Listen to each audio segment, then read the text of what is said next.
anak saya pada mata kuliah Manajemen Usaha Kecil dan Menengah dengan dosen pengampu Pak Dede Ansyari Puci, SE, MSc, PhD. Sebelum saya mempresentasikannya, izinkan saya memperkenalkan diri terlebih dahulu. Perkenalkan, nama saya Christine Januari Saragi, NIM 243304611319, kelas Manajemen Sumber Daya Manusia 3 sore B, dengan judul tugas Analisis SWOT pada Toko Johan Sidauro. Pada pembahasan pertama, kita akan membahas latar belakang. UMKM memiliki peran strategis dalam perekonomian Indonesia, termasuk di Kota Medan, salah satunya melalui usaha retail seperti Toko Johan Sidauro. Di tengah persaingan yang semakin ketat dengan minimarket brand, diperlukan evaluasi dan perencanaan strategis agar usaha tetap bertahan dan berkembang. Melalui analisis SWOT, pemilik usaha dapat memahami kondisi internal dan eksternal secara menyeluruh sehingga mampu merumuskan strategi yang tepat untuk memaksimalkan potensi usaha serta menghadapi perubahan dan dinamika pasar. Baik, selanjutnya, adapun rumusan masalahnya. 1. Apa saja kekuatan dan kelemahan internal yang dimiliki Toko Johan Sidauro? 2. Apa peluang dan ancaman eksternal yang dihadapi Toko Johan Sidauro dalam menjalankan usahanya? 3. Strategi pengembangan apa yang tepat bagi Toko Johan Sidauro berdasarkan analisis SWOT? Selanjutnya, kita masuk pada tujuan dan manfaat analisisnya. Adapun tujuannya yaitu 1. Menganalisis kondisi internal Toko Johan Sidauro yang mencakup kekuatan dan kelemahan usaha. 2. Menganalisis kondisi eksternal yang mencakup peluang dan ancaman yang dihadapi Toko Johan Sidauro. 3. Menyusun strategi pengembangan usaha yang komprehensif berdasarkan hasil analisis SWOT untuk meningkatkan daya saing dan keberlanjutan Toko Johan Sidauro. Terus kita masuk pada manfaatnya. Pada kategori manfaat akademiknya, memberikan pemahaman praktis tentang penerapan analisis SWOT pada UMKM di bidang pedagang retail. Selanjutnya, manfaat praktis memberikan rekomendasi strategi yang dapat diterapkan untuk meningkatkan kinerja Toko Johan Sidauro. Lalu selanjutnya untuk terakhir, manfaat manajerial, mendukung proses pengambilan keputusan bisnis yang lebih terstruktur dan terarah. Baik, kita masuk pada profil UMKM. Nama UMKM Toko Johan Sidauro. Jenis usahanya toko kelontong atau warung tradisional yang menjual berbagai kebutuhan pokok dan konsumen sehari-hari. Lokasi usahanya beralamat di Jalan Tanggung Bokar 10, nomor 109, Tegalsari, Mandala 2, Kecamatan Medan Benai, Kota Medan, Sumatera Utara. Toko Johan Sidauro ini berdiri pada tahun 2011 dan telah berdiri selama 15 tahun. Produk atau jasa utama Toko Johan Sidauro ini ialah bahan makan pokok seperti beras, minyak goreng, gula, tepung, telur, bumbu dapur dan penyedap rasa, makanan ringan dan minuman kemasan, produk kebersihan dan sanitasi rumah tangga, kebutuhan dapur dan peralatan rumah tangga sederhana, produk rokok, tembakau, pulsa dan token listrik, layan pembayaran tagihan seperti listrik, air, dan BPJS. Baik, kita masuk pada proses produksi. Yang kita tahu, Toko Johan Sidauro ini adalah toko yang bergerak di bidang usaha perdagangan retail. atau tidak melakukan proses produksi, melainkan melakukan pembelian langsung dari distributor atau grosir besar untuk membeli kebutuhan pokok atau bumbu dapur. Selanjutnya, pembelian dari sales atau agen yang datang langsung ke toko seperti mempromosikan yang bermerek seperti rokok, minuman kemasan, dan lain sebagainya. Terus yang ketiga itu pengambilan barang berskala 2-3 kali seminggu untuk menjaga stok tersedia supaya nanti jika customer datang tidak kecewa jikalau barangnya tidak tersedia, melainkan barang atau kebutuhan customer selalu terpenuhi di toko Johansi Dauru ini. Baik, selanjutnya kita masuk pada proses pemasaran. Proses pemasarannya itu masih melalui pendekatan, yaitu dengan pemasaran melalui mulut ke mulut dari pelanggan setia yang bertahun-tahun. Kita tahu, toko Johansi Dauru ini sudah berdiri selama 15 tahun dan memiliki pelanggan setia. Yang maksudnya di sini mereka akan mempromosikan atau mengajak mempromosikan pada tetangga, teman ataupun saudara. Yang kedua itu adalah lokasi yang strategis di pemukiman padat untuk diakses mudah. Ya, saya sudah lihat langsung toko Johansi Dauru ini berada di pinggir pasar besar dan mudah diakses. Yang ketiga itu ada pelayanan personal dan ramah guna menciptakan loyalitas. Keempat itu harga kompetitif atau fleksibel. Jadi harga di toko Johansi Dauru ini masih mampu bersaing dengan toko-toko lainnya, dan harganya itu masih terjangkau dan standar, masih dikatakan murah. Yang terakhir itu jam operasionalnya panjang, dari jam 6 pagi sampai jam 10 malam, yang membuat customer dapat datang kapan saja untuk mengakomodasikan kebutuhannya pada jam operasional toko Johansi Dauru tersebut. Terus yang pada distribusinya, satu, pelanggan datang langsung ke toko. Kedua itu tidak menggunakan platform online atau e-commerce. Tiga, pencatatan menggunakan buku manual dan nota sederhana. 4. Pelayanan tambahan bisa mengatur pengiriman untuk pembelian jumlah besar atau acara keluarga atau hajatan dengan koordinasi langsung pada pemilik toko. Selanjutnya kita masuk pada kondisi usaha. Pada penjualan, omset bulanannya itu kisarannya 30 juta sampai 40 juta dengan keuntungan 15% sampai 20%. Stabil dengan fluktuasi musiman. Jadi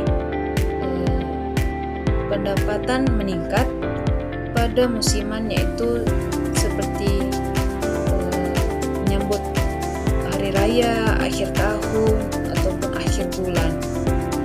Dan yang kedua itu penjualan naik di periode tertentu. Produk terlaris bahan pokok seperti rokok rusak. Dan selanjutnya pertumbuhan turun 5-10% akibat minimarket dan belanja online, tapi masih banyak pelanggan setia lainnya.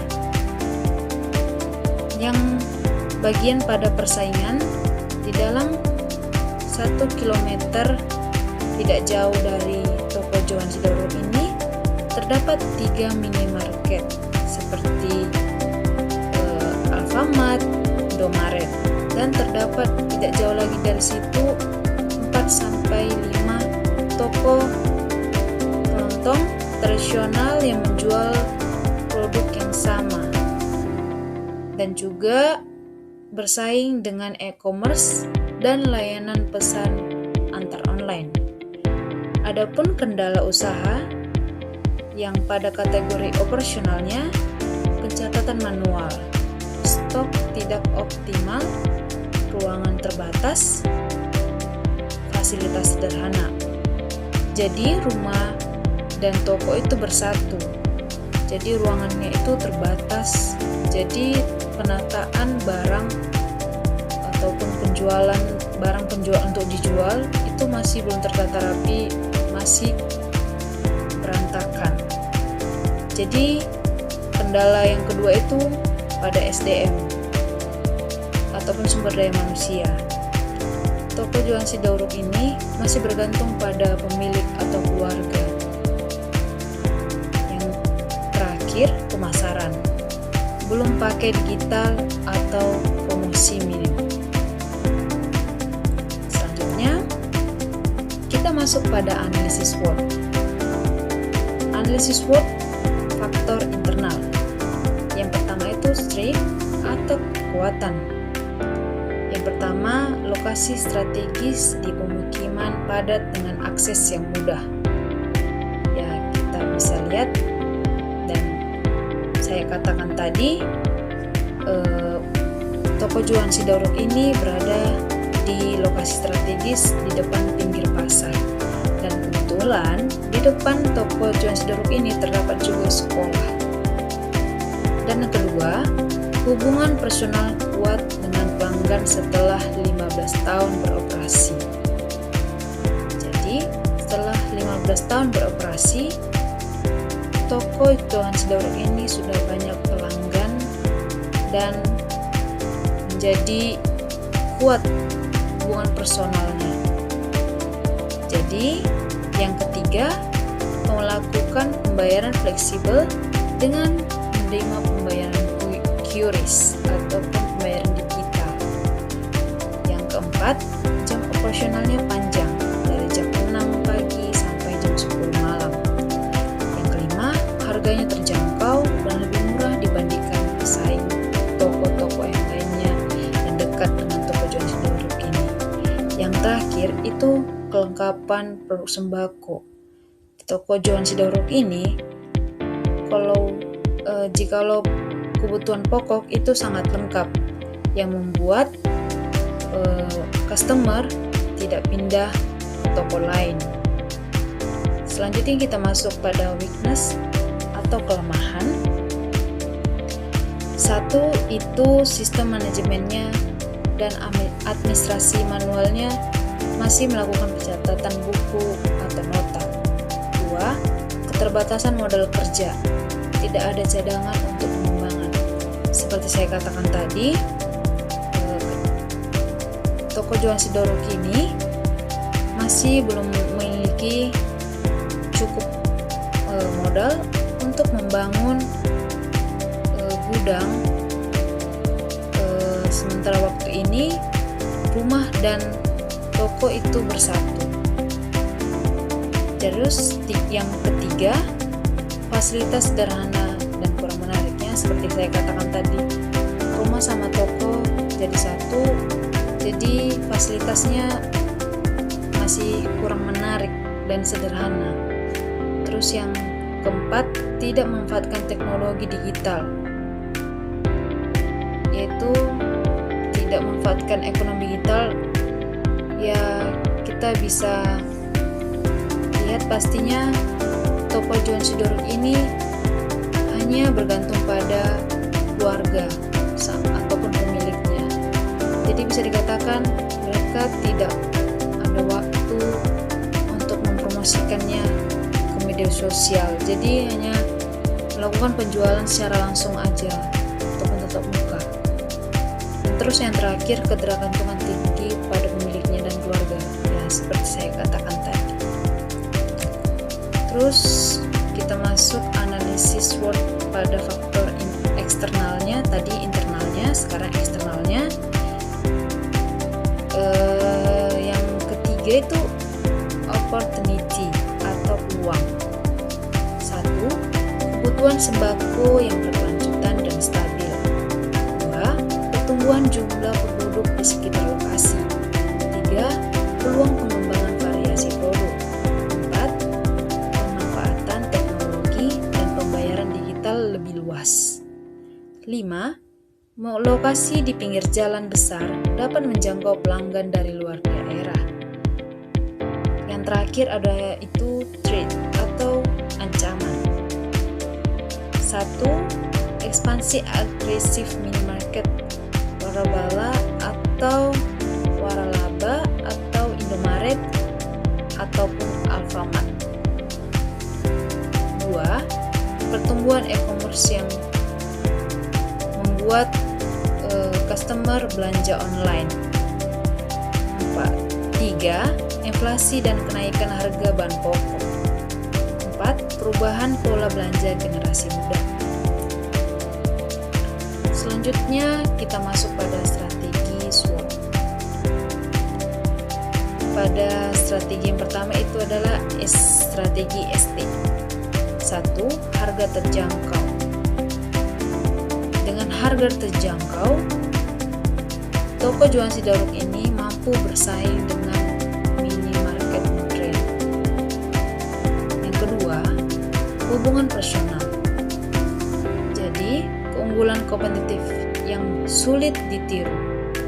3. Jam operasional panjang yang membuat customer bisa, contohnya yang membuat customer yang tidak bisa belanja di luar jam kerja dan setelah pulang kerja baru bisa belanja. Jadi waktunya toko jualan Sidaruk ini termasuk panjang, yaitu 16 jam per hari. Keempat itu ada kelengkapan produk bahan pokok. Jadi membuat pelanggan terhindar atau membuat pelanggan tidak pindah ke pesaing, ke toko-toko yang dekat dengan toko jualan Sidaruk ini. Terus ada strategi WT. Yang pertama yaitu efisiensi pengolahan stok atau mengurangi dampak inflasi dan fluktuasi harga. 2. Perbaiki fasilitas bertahap untuk tetap mampu bersaing. 3. Pembagian tugas yang jelas atau kurangi ketergantungan pada pemilik. Ya, semoga jualan Sidaruk ini memiliki karyawan dan mampu melakukan pengembangan dengan melakukan pengembangan dalam tahap mengikuti jejak digital seperti yaitu mempromosikan ke media sosial atau mendaftarkan diri ke e-commerce agar penjualannya bisa mampu bersaing dan lebih maju ke depannya. Ya, yang terakhir ada batasi ekspansi. Tunggu sistem manajemen keuangan dulu stabil. Terus yang kita masuk pada kesimpulan dan rekomendasi. Kesimpulan saya ambil yaitu toko jualan Sidaruk memiliki fondasi kuat melalui lokasi strategis, harga kompetitif, dan loyalitas pelanggan yang tinggi. Namun, efisiensi operasionalnya masih terhambat oleh sistem administrasi manual dan minimnya pemanfaatan teknologi digital. Meskipun menghadapi tantangan besar dari ekspansi minimarket modern dan perubahan pola belanja digital, potensi pertumbuhan tetap terbuka lebar seiring dengan meningkatnya jumlah penduduk dan kebutuhan pokok yang berkelanjutan. Terus adapun rekomendasi saya itu untuk menjaga keberlanjutan usaha, toko jualan Sidaruk ini disarankan melakukan transformasi digital melalui penerapan sistem kasir modern dengan pemanfaatan media sosial sebagai sarana promosi. Selain itu, pemilik perlu melakukan verifikasi produk serta perbaikan fasilitas fisik toko secara bertahap guna meningkatkan kenyamanan pelanggan agar mampu bersaing secara efektif dengan retail modern. Halo, selamat pagi. Perkenalkan nama saya Christine Marisa Agi, NIM 24 1304 13 Di sini saya akan mewawancarai Pak PMK langsung dengan Bapak selaku pemilik usaha ini ya Pak ya. Nah, baik, saya mau tanya Pak tentang apa analisis SWOT pada usaha UMKM. Yang pertama itu ini didirikan pada tahun berapa? 2011.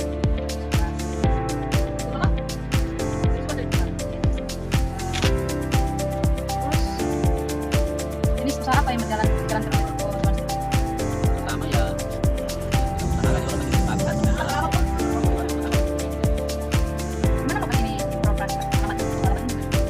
kalau sebelumnya ini kita udah pernah usaha tapi dia dipajak sekarang masih berlanjut, tapi yang bikin usaha itu adalah anak saya sendiri. Dan sekarang saya dari buat di toko dan di rumah sendiri.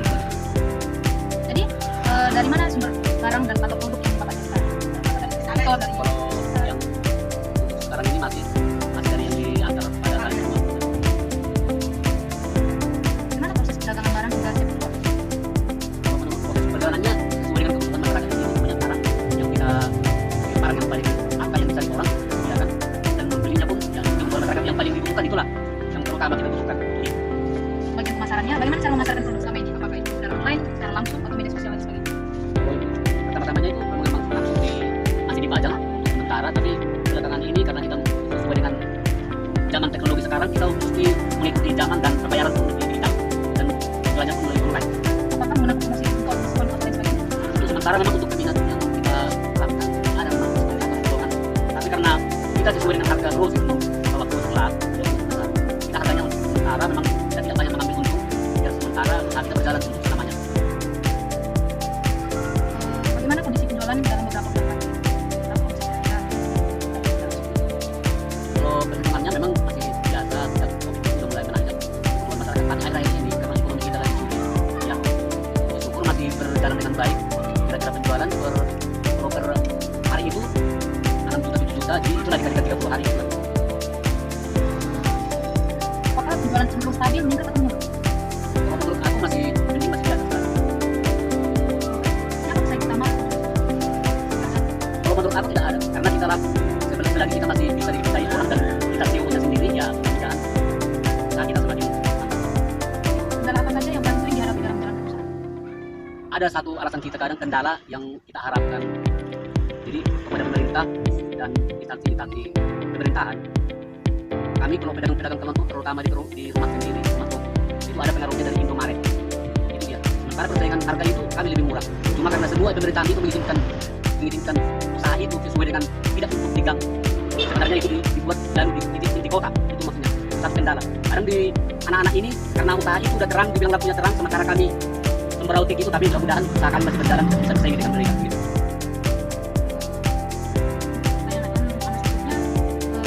Menurut Bapak, apa keunggulan toko John Sidoruk ini dibandingkan? Karena dari pertama memang kebetulan usaha kita di pinggir jalan, biarpun tidak jalan besar, jadi yang peminat itu bukan cuma daerah kita saja yang banyak yang lewat, terutama semua kebutuhan ada, apapun dicari ada, itu dia. Apa yang paling disukai pelanggan dari usaha ini? Terutama kebutuhan utama yang dapatkan itu sembako, dan kedua itu karena kami memiliki agen juga, jadi kebutuhan masyarakat itu semua terpenuhi sama pembayaran lampu sama air gitu. Apakah harga, kualitas produk, atau pelayanan menjadi kualitas? Terutama itu yang kita lakukan. Baik, untuk kelemahannya, apa kelemahan atau kekurangan pada saat ini? Kalau dibilang untuk usaha kendala sekarang itu, kalau dibilangnya memang mesti banyak modal lah, cuma karena kondisi kita dan tempat tinggal kita dan inilah rumah tinggal kita, ya disinilah semua diatur. Sebenarnya kalau ada lebih banyak uang kita maunya mesti ada lah gudang penyimpanan, itu aja kendalanya, biar jangan ini tempatnya rawet gitu. Bagaimana dari usaha ini yang membuat Bapak merasa perlu dibenahi?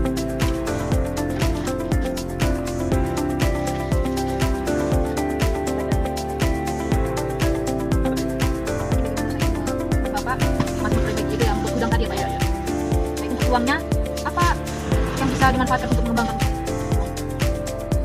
Yang pertama untuk kembang, bagaimana usaha ini bisa bertahan untuk selamanya.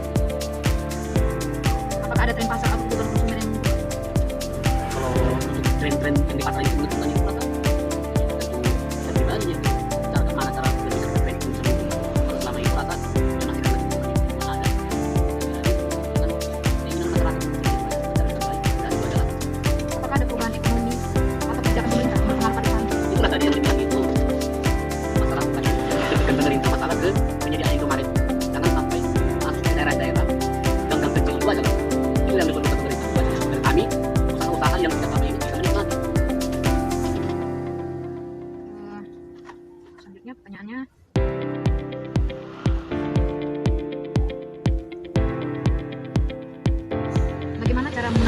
keuntungan usaha, jadi keunggulan, untuk mengambil keuntungan dari peluang yang ada. Jadi keuntungan tadi jadi peluang. Kalau masalah dari keuntungan dari peluang itu tergantung ekonomi dan situasi keadaan ekonomi termasuk pemerintahan ini tuh. Karena kalau pemerintahannya di atas itu bagus, tidak ada masalah ini itu, ya masyarakat kami seperti pedagang kecil ini ya mudah-mudahan bisa berjalan dengan baik. Contoh kejadian semalam saya bilang kalau terjadi bencana, kalau orang bilang itu jadi musibah bagi mereka, tapi kita kan punya unsur kalau ada musibah itu dari kita bekerja, tapi itu tidak. Ya, kalau ada bencana seperti itu, seperti orang yang tidak menentukan, kita dicari sama kita itu aja. Bagaimana Bapak berencana mengatasi kelemahan usaha ini agar bisa memanfaatkan peluang? Kelemahan itu pada diri kita sendirinya. Ya kalau kita tengok peluang-peluang seperti zaman sekarang itu, ya kalau nggak bisa kita mengikuti zaman, ya kalah kita. Selalu mengikuti tren seperti yang bilang tadi, pembayaran digital, karena sekarang orang udah jarang bawa uang cash.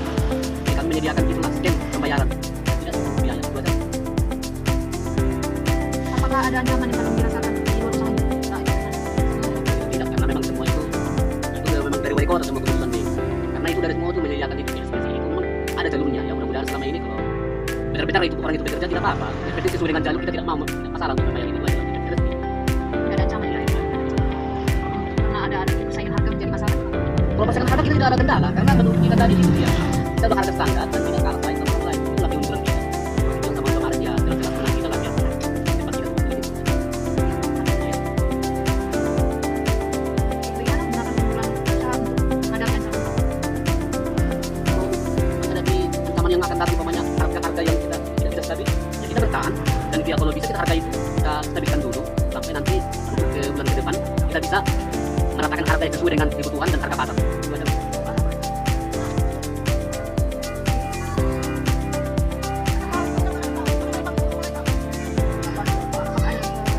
Apa harapan Bapak terhadap perkembangan pekerjaan situasi Kita usahanya berjalan dengan baik dan nanti karena potong di sebelah yang sebelah ini kita buat dari gudang, jadi usaha kita tempat barangnya di sebelah dan usaha kita ini rapi sesuai dengan kebutuhan masyarakat ini kan. Jadi kita yang haruslah yang layak, tapi itu adalah oke. Baik, saya akhiri presentasi saya ini. Saya terima kasih kepada teman-teman atau penonton yang sudah menonton presentasi saya ini dari awal sampai akhir. Saya mohon maaf jika ada kesalahan kata atau penulisan dalam presentasi saya ini. Sekian dari presentasi ini, selamat pagi dan sampai jumpa.